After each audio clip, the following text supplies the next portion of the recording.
শুধুমাত্র এক বাটি মুড়ি দিয়ে এত সুন্দর পাঁপড় বা পিঠা রেসিপি নিয়ে আসলাম আপনাদের মাঝে। জানি না কখনো আগে খেয়েছেন কিনা, না খেলে একবার হলে ট্রাই করে দেখবেন। শুধুমাত্র মুড়ি দিয়ে এত সুন্দর পাঁপড় বা পিঠা তৈরি করা যায়। মুড়িটাকে ব্লেন্ডার করে নেবেন ফাইন করে। আমি এখানে ব্লেন্ডার করে নিছি একেবারে। মুড়ির পাঁপড়টা এত মজা বা পিঠাও বলতে পারেন। আর এখানেও আমি চুলাতে একটা কড়াইয়ের মধ্যে পানি দিয়ে দিছি, পানিতে বলক চলে আসছে। আর স্বাদ অনুযায়ী লবণ দিয়ে দিছিলাম, লবণটা সেটা স্কিপ হয়ে গেছে।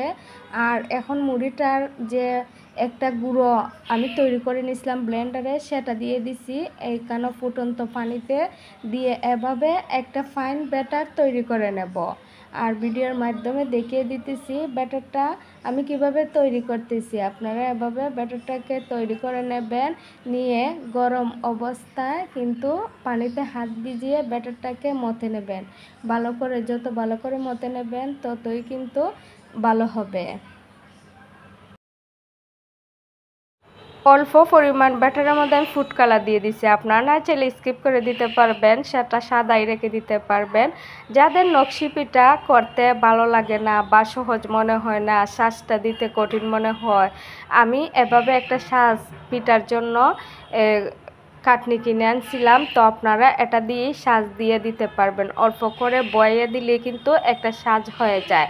সেটা দিয়ে খুবই সহজে, যারা নকশি পিঠা করতে ভালো লাগে না তাদের কাছে সহজ মনে হওয়ার জন্য আমি ভিডিওটা নিয়ে আসলাম আপনাদের মাঝে। অবশ্যই ভালো লাগলে ভিডিওটা ট্রাই করে দেখবেন বাসাতে। খুবই সহজ ডিজাইন কিন্তু দেওয়া যায়, আর খুবই সহজে নকশি পিঠাও বলতে পারবেন, আবার পাঁপড়ও বলতে পারবেন। যদি শুকিয়ে রাখা দিন তাহলে বছর কানেক সংরক্ষণ করা যাবে, সেটা কোনোভাবেই নষ্ট হবে না। যাদের এই ডিজাইনটা পছন্দ না তারা অবশ্যই মন মতন ডিজাইন দিয়ে দিতে পারেন।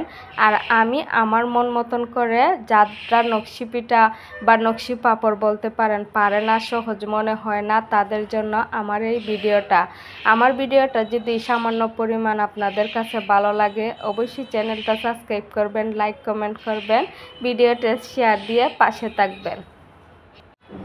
এক বাটি মুড়ি দিয়ে এত সুন্দর পাঁপড় বা পিঠা তৈরি করা যায়, আসলে না দেখলে বিশ্বাস করবেন না। অবশ্যই ভিডিওটা দেখে একবার হলেও বাসাতে ট্রাই করবেন।